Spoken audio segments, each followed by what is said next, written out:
हाँ तो बच्चों अभी हम लोग आपका स्टैंडर्ड 10 का रियल नंबर चैप्टर देख रहे हैं। तो रियल नंबर चैप्टर में हम लोगों ने लास्ट टाइम क्या देखा था, लास्ट टाइम हम लोगों ने देखा था फंडामेंटल थ्योरम ऑफ अरिथमेटिक की वजह से एचसीएफ और एलसीएम कैसे फाइंड करते, 2 या 3 कितने भी नंबर दिए होंगे तो उसके फैक्टराइजेशन करके जो कंपोजिट नंबर दिया था उसको प्राइम नंबर्स में कन्वर्ट करके हम लोगों ने एचसीएफ और एलसीएम कैसे फाइंड करते वो सीखा था। ठीक है, अब ध्यान से देखना, आज वो देखेंगे आपको ओनली एचसीएफ दिया है, ओनली एचसीएफ दिया है या ओनली एलसीएम दिया है और आपके पास 2 नंबर है तो एलसीएम दिया है तो एचसीएफ कैसे फाइंड करेंगे, और अगर एचसीएफ दिया है हाईएस्ट कॉमन फैक्टर दिया है तो एलसीएम लिस्ट कॉमन मल्टीपल कैसे फाइंड करेंगे। ठीक है, तो एकदम इंटरेस्टिंग टॉपिक है, एकदम इजी टॉपिक है। तो यहां पे मैंने एक फॉर्मूला लिखा है, HCF multiply LCM is equal to product of given 2 numbers. समझ में आ रहा है? सपोज आपके पास कोई नंबर रेंडमली मैं ले लेता हूं ए एंड बी, अल्फाबेट में फर्स्ट अल्फाबेट ए और सेकंड अल्फाबेट बी, तो ए और बी का आप एचसीएफ निकालेंगे तो यहां पे लिखोगे, एलसीएम 2 नंबर का आएगा वो यहां पे लिखोगे, तो किसके बराबर होगा, दोनों का मल्टीपल के बराबर। दोनों का मल्टीपल क्या होगा, ए मल्टीप्लाई बी हो जाएगा। ठीक है, तो सपोज मैं रेंडमली बच्चों मैंने यहां पे 4a एंड बी, दो ए एंड बी 2 नंबर लिए हैं तो एचसीएफ ऑफ किसका HCF of A and be multiple LCM of किसका ए एंड बी, तो किसके बराबर होगा, ए मल्टीप्लाई बी। समझ में आ रहा है सबको?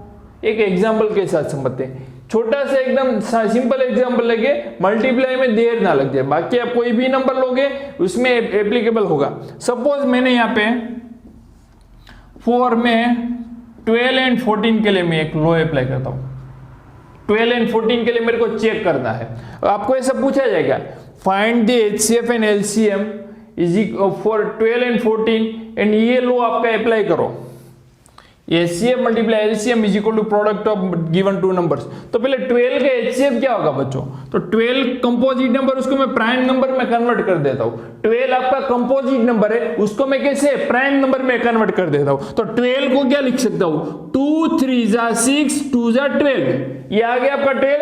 बहुत बढ़िया, उसके बाद क्या आ रहा है 14, बताओ 14 क्या आपका कंपोजिट नंबर है तो क्या होगा 2 मल्टीप्लाई 7। देखो ये 2 कंपोजिट नंबर था, उसको मैंने प्राइम नंबर्स में कन्वर्ट कर दिया। अब ध्यान से देखना, एचसीएफ में कॉमन क्या रहा है बच्चों, कॉमन क्या रहा है 2 को, लिस्ट पावर क्या है, उसका मिनिमम पावर क्या है 1, तो एचसीएफ क्या आएगा 2 आ गया। सिमिलरली एलसीएम में देखो सब ऑल नंबर ले लेंगे, एलसीएम में सभी ले लेना है, 2 मल्टीप्लाई 3 मल्टीप्लाई क्या होगा 7, इसको मैं ऐसे लिख सकता हूं 2 का 2 पावर और 3। अब इसमें एलसीएम में तो हाईएस्ट पावर लेंगे बच्चों, तो 2 का हाईएस्ट पावर कितना है बच्चों, यहाँ पे 2 दिख रहा है तो 2, 3 का हाईएस्ट पावर क्या है बच्चों 1, 7 का क्या है बच्चों 1, तो 2 का 2 पावर मतलब 4, ये क्या होगा 21, 7 3 जा, ये दोनों को मल्टीप्लाई करके क्या होगा बच्चों 84। अब हमारे पास एचसीएफ क्या है 2, एलसीएम क्या है 84। अब हम लो हमारे अप्लाई करेंगे, लो क्या है बच्चों एचसीएफ मतलब ये और multiply LCM is equal to product of given 2 numbers, तो एचसीएफ मल्टीप्लाई एलसीएम करते हैं, एचसीएफ क्या है 2 मल्टीप्लाई एलसीएम क्या है 84 2 जा बच्चों, 84 2 जा क्या होगा 168 बच्चों 168। ओके, अब यहां पे ये किसके बराबर होगा 168, ये दोनों नंबर्स के प्रोडक्ट के बराबर होगा। तो हमारा प्रोडक्ट ऑफ दिस 2 नंबर्स, तो 14 मल्टीप्लाई 12 करते हैं, 14 मल्टीप्लाई 12, ये दोनों को मल्टीप्लाई कर क्या होगा 14 10 जा 140 में 28 ऐड कर दो, क्या हो जाएगा बच्चों 160, क्या होगा 168। अब ध्यान से देखो दोनों नंबर सेम आ रहे, तो इसका मतलब क्या होगा HCF multiply LCM is equal to क्या होगा बच्चों प्रोडक्ट ऑफ गिवन 2 नंबर्स, ये 2 नंबर के प्रोडक्ट के बराबर होगा।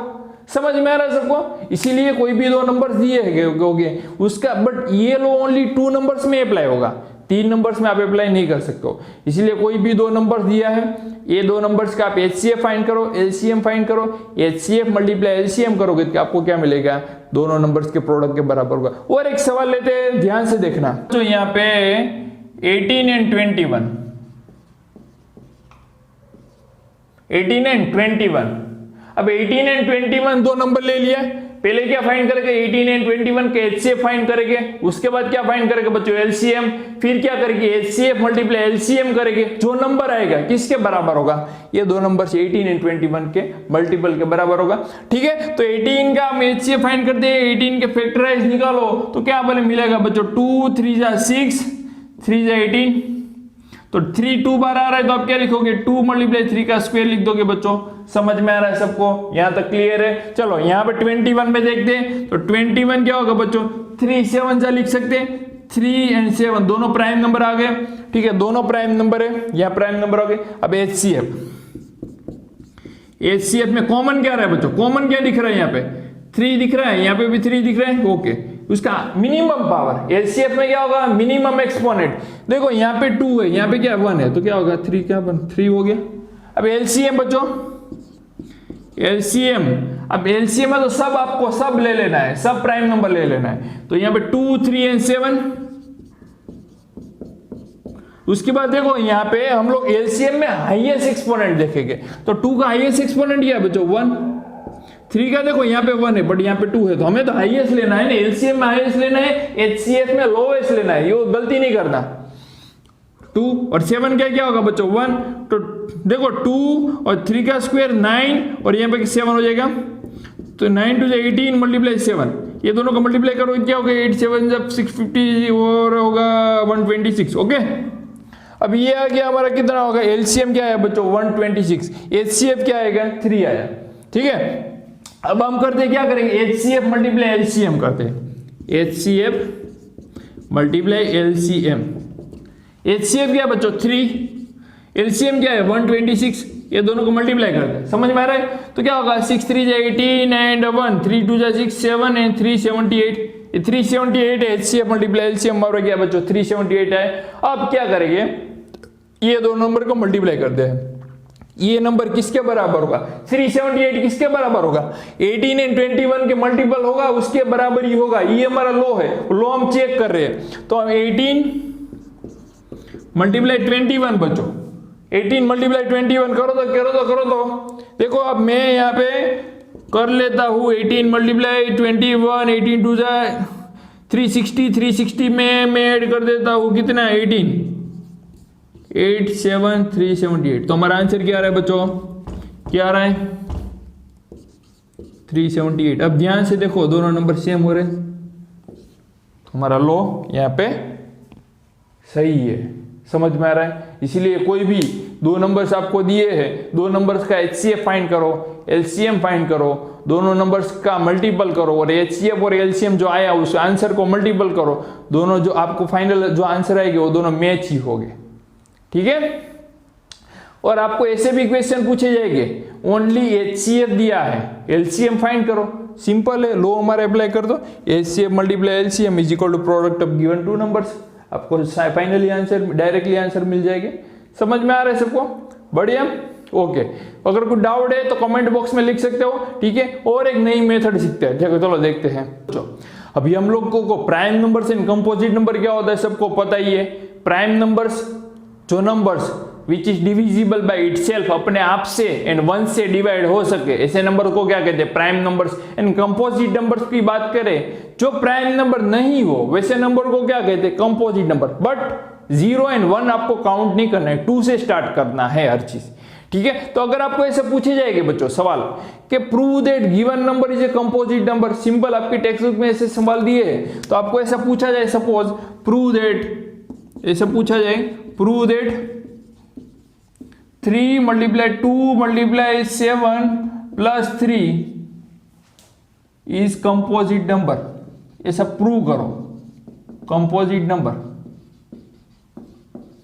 देखो 3 मल्टीप्लाई 2 मल्टीप्लाई 7 प्लस 3, अब ध्यान से देखो ये सब आपको देखो ऐसा, अगर आपको यहाँ पे ये नंबर दिया है 3 मल्टीप्लाई 2 मल्टीप्लाई 7 प्लस आपको क्या दिया है 3, ठीक है, तो ये कंपोजिट नंबर है, प्रूव करना है। कंपोजिट नंबर मतलब कोई भी प्राइम नंबर से वो डिविजिबल है, इसको कहते हैं कंपोजिट नंबर।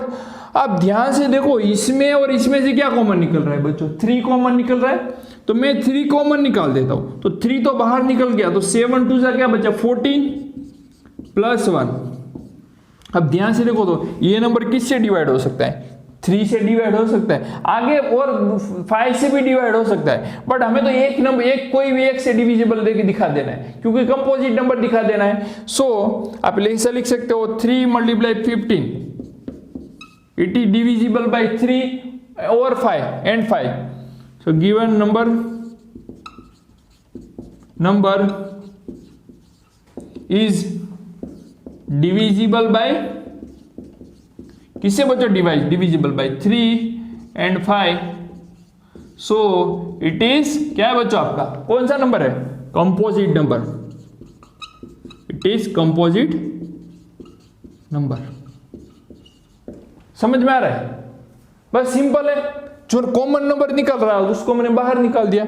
हालांकि इसको 15 3 जब 45 करोगे तो अभी आप लिख सकते थे इट इज डिविजिबल बाय 3 5, दोनों नंबर से डिविजिबल, बट वो तो करने की जरूरत नहीं है। सिंपल कोई कॉमन प्राइम नंबर निकल रहा है उसको कॉमन निकाल दो, बता दो ये डिविजिबल बाय गिवन नंबर से, ठीक है? तो आप कह सकते हो ये आपका नंबर है वो किससे डिविजिबल बाय गिवन। और एक एग्जांपल लेते हैं, मैं यहाँ ध्यान से देखना है, मैं यहाँ पे एक ले लेता हूं,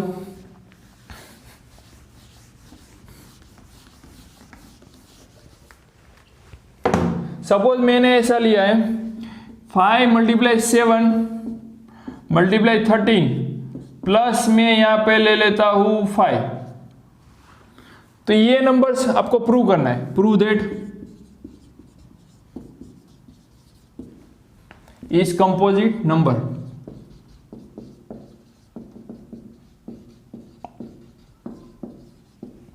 तो देखो तो बच्चों 5 × 7 × 13 + 5, ठीक है? ये आपका नंबर है 5 × 7 × 13 + 5। अब देखो तो इसमें कॉमन क्या निकल रहा है बच्चों? कॉमन क्या निकल रहा है? 5 निकल रहा है, तो 5 को कॉमन निकाल दो तो क्या बचेगा? 7 × 13 + 1। अब 7 × 13 क्या होगा? 91 + 1। अब ये नंबर किससे डिविजिबल है? 5 से भी है, 2 से भी है, तो आप कह सकते हो so it is divisible by 5 and 2। So it is composite number. बच्चों समझ में आ रहा होगा सबको, ठीक है? ये नंबर्स डिविजिबल है 5 से and 2 से, इसलिए किसको कहते हैं? कंपोजिट नंबर, ठीक है? अगर डिविजिबल ना हो तो हम प्राइम नंबर कह सकते, जैसे कि 13 आया होता तो यहाँ पे तो कह सकते थे ये प्राइम नंबर है, बट ये तो डिविजिबल है इसलिए इसको कहते हैं प्राइम नंबर, ठीक है? और एक लास्ट एग्जांपल ले लेते हैं इसलिए आपको पूरा क्लियर हो जाए। मैं यहाँ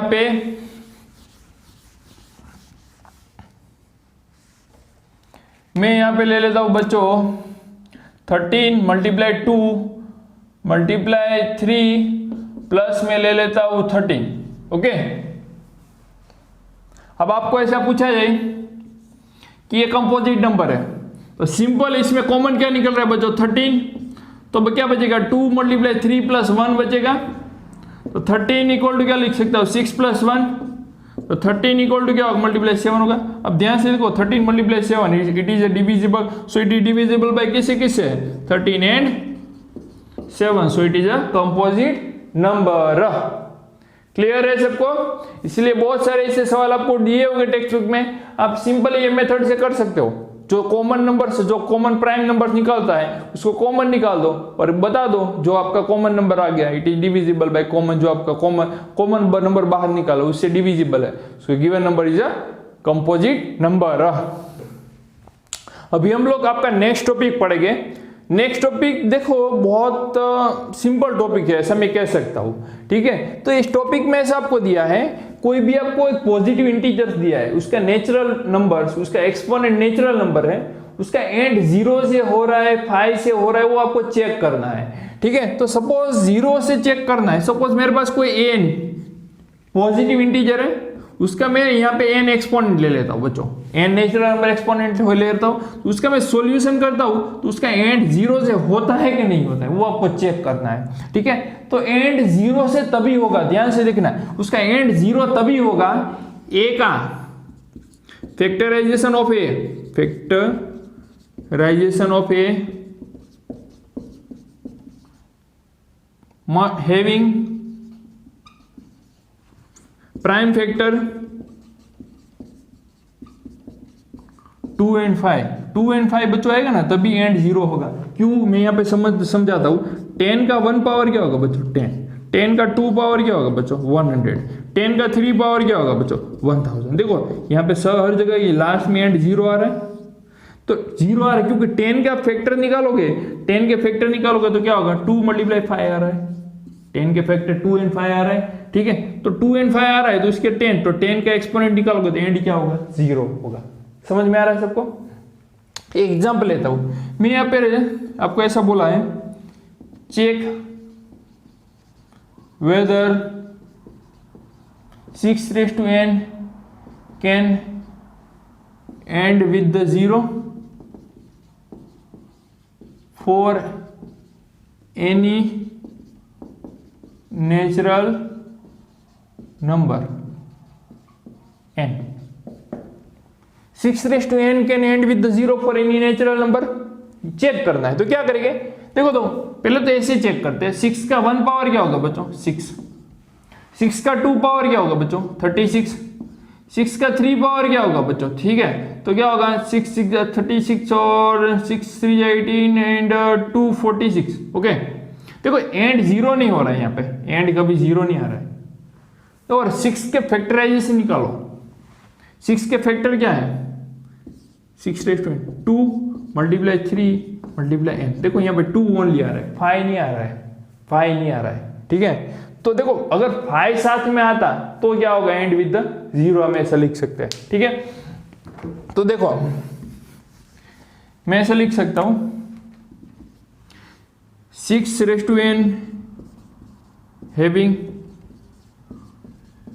only prime factor 2 and 3 but not 5। 5 नहीं है बच्चों, 5 आता तभी एंड विद द 0 होगा। सो 6 raised to n can not and with the 0, 0 से एंड कभी नहीं होगा, ठीक है। उस हिसाब से मैं सपोज एक और एक नंबर ले लो तो 4 raised to n आपको बोला है, 4 का n पावर बच्चों। सिमिलर पूरा सेम क्वेश्चन है, बस यहाँ पे 4 raised to n है, यस और नो चेक करना है। Can end with 0 for natural number. कोई नेचुरल नंबर के लिए एंड 0 होगा कि नहीं होगा। तो पहले तो देखते हैं, ऐसे ही देखते हैं। 4 का 1 पावर क्या होगा 4, 4 का 2 पावर क्या होगा बच्चों 14, 4 का 3 पावर क्या होगा 64। देखो एंड 0 से नहीं हो रहा है, एंड 0 से हो ही नहीं रहा है बच्चों, ठीक है। तो क्या करेंगे, पर हमें तो ऐसे बताते हैं। देखो तो 4 का x 4 raised to n है, उसको मैं ऐसे लिख सकता हूँ 2 का 2 पावर n, तो क्या होगा 2 का 2n पावर। तो देखो 4 का आप x4 के प्राइम फैक्टर निकालोगे तो आपको क्या मिल रहा है, ओनली 2 मिल रहा है, 5 नहीं आ रहा है बच्चों, ठीक है। तो आप ऐसे लिख सकते हो 4 raised to n having only prime factor बच्चों, ओनली क्या प्राइम फैक्टर 2 बट नॉट 5, 5 नहीं आ रहा है। सो 4 raised to n can not and with 0, उसके एंड भी 0 नहीं होगा, ठीक है। समझ में आ रहा है सबको। एंड 0 तभी होगा, उसके प्राइम फैक्टर क्या होगा बच्चों 2 and 5 दोनों साथ में आते तो क्या होगा एंड विद द 0। और एक एग्जांपल लेते हैं, अब आपको समझ में आ रहा होगा, ठीक है। मैं ऐसा बताऊं कि आपको 5 raised to n, सॉरी 5 का n power and with 0, yes और नो आपको चेक करना है। 5 का एंड विद 0, तो देखो 5 का एंड विद 0, 5 के प्राइम फैक्टर निकालो क्या होगा 5 आएगा, ठीक है। तो 2 तो है नहीं बच्चों, तो आपको एंड विद 0 नहीं होगा ना, तो बट आपको यहां पे क्या लिख देना है 5 raised to n having only prime factor factor 5 but not 2। इस बार क्या लिखोगे, not 2। So 5n can not and with 0, 0 से एंड नहीं होगा। क्लियर है? इस तरह से 15 दिया हो तो बच्चों 15 दिया हो तो क्या करोगे, 15 15 दिया तो क्या लिखोगे, देखो 15n आपको दिया तो क्या लिखोगे, एंड 0 से होगा कि नहीं होगा। 15 का क्या होगा, 5/3 n पावर। अब देखो यहाँ पे ओनली 5 आ रहा है फैक्टर और 2 नहीं आ रहा है, ठीक है। तो 5 3 15, तो क्या होगा, इसका एंड 0 नहीं होगा। अगर 2 साथ में होता, बट अगर आपको ऐसा दिया होता तो 13n दिया तो बच्चों 13n तो होता। क्यों, देखो क्योंकि 30 के फैक्टर निकालोगे तो क्या होगा, 5 3 2 और n। तो देखो 5 भी आ रहा है 2 भी आ रहा है, तो एंड विद 0 होता, ठीक है। उसका एंड विद तो यस में आंसर आता, yes it and with 0, and 0 से हो सकता था। समझ में आ रहा है सबको, ठीक है, क्लियर, थैंक यू।